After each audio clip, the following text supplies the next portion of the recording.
साथियों, हम सब जानते हैं कि एग्रीकल्चर एक प्रकार से राज्य का विषय है और इसके विषय में अनेक बार लिखा भी जाता है कि भाई ये तो राज्य का विषय है, भारत सरकार को उसको कुछ नहीं करना चाहिए, ऐसा भी कहा जाता है क्योंकि स्टेट सब्जेक्ट है। और मैं जानता हूं क्योंकि मुझे भी कई वर्षों तक गुजरात में मुख्यमंत्री के रूप में काम करने का अवसर मिला था। गुजरात का मुख्यमंत्री रहते हुए, क्योंकि राज्य की विशेष जिम्मेवारी है ये मैं जानता था और इस जिम्मेवारी को मुझे निभाना चाहिए, ये मुख्यमंत्री के नाते मैं पूरी कोशिश करता था। गुजरात का मुख्यमंत्री रहते हुए मैंने कृषि व्यवस्था को, कृषि नीतियां और उनके खेती पर प्रभावों को बहुत निकट से अनुभव किया। और अभी हमारे नरेंद्र सिंह जी तोमर मेरे गुजरात के कार्यकाल में क्या मैं काम कर रहा था उसका भी बड़ा वर्णन कर रहे थे। एक समय था जब गुजरात में खेती कुछ फसलों तक ही सीमित थी। गुजरात के एक बड़े हिस्से में पानी के अभाव से किसान खेती छोड़ चुके थे।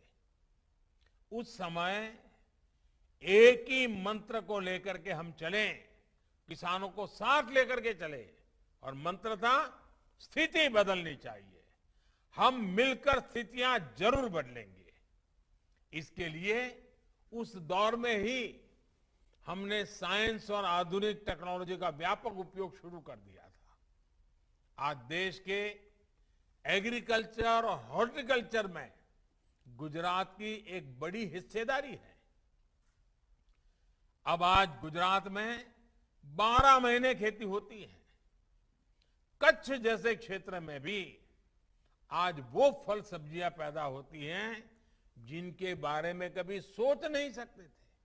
आज कच्छ का रेगिस्तान में से वहां की कृषि पैदावार विदेशों में एक्सपोर्ट होना शुरू हुआ है। भाइयों बहनों, सिर्फ पैदावार पर ही फोकस नहीं किया गया, बल्कि पूरे गुजरात में कोल्ड चेन का एक बहुत बड़ा नेटवर्क तैयार किया गया। ऐसे अनेक प्रयासों से खेती का दायरा तो बढ़ा ही, साथ ही खेती से जुड़े उद्योग और रोजगार भी बड़ी मात्रा में तैयार हुए हैं। और क्योंकि एक मुख्यमंत्री के नाते राज्य सरकार की सारी जिम्मेवारी होती है, तो मुझे वो समय इन सारे कामों करने का अच्छा सा अवसर भी मिला और मैंने पूरी मेहनत भी की। भाई और बहनों, खेती में हुए ऐसे ही आधुनिक परिवर्तनों को आजादी के इस अमृत काल में और विस्तार देने की जरूरत है। जलवायु परिवर्तन खेती ही नहीं बल्कि हमारे पूरे इकोसिस्टम के लिए बहुत बड़ी चुनौती है।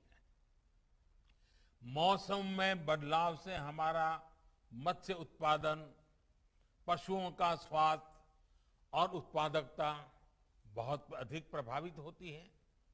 इसका नुकसान किसानों को, मछुआरे साथियों को उठाना पड़ता है। जलवायु परिवर्तन के कारण जो नए प्रकार के कीट, नई बीमारियां, महामारियां आ रही हैं, इससे इंसान और पशुधन के स्वास्थ्य पर भी बहुत बड़ा संकट आ रहा है और फसलें भी प्रभावित हो रही है। इन पहलुओं पर गहन रिसर्च निरंतर जरूरी है। जब साइंस, सरकार और सोसाइटी मिलकर काम करेंगे तो उसके नतीजे और बेहतर आएंगे। किसानों और वैज्ञानिकों का ऐसा गठजोड़ नई चुनौतियों से निपटने में देश की ताकत बढ़ाएगा।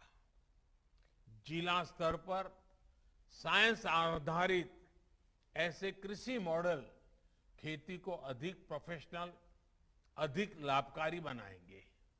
आज जलवायु परिवर्तन से बचाव करने वाली तकनीक और प्रक्रियाओं को प्रोत्साहित करने के लिए जो अभियान आज लॉन्च किया गया है, उसके मूल में भी यही भावना है।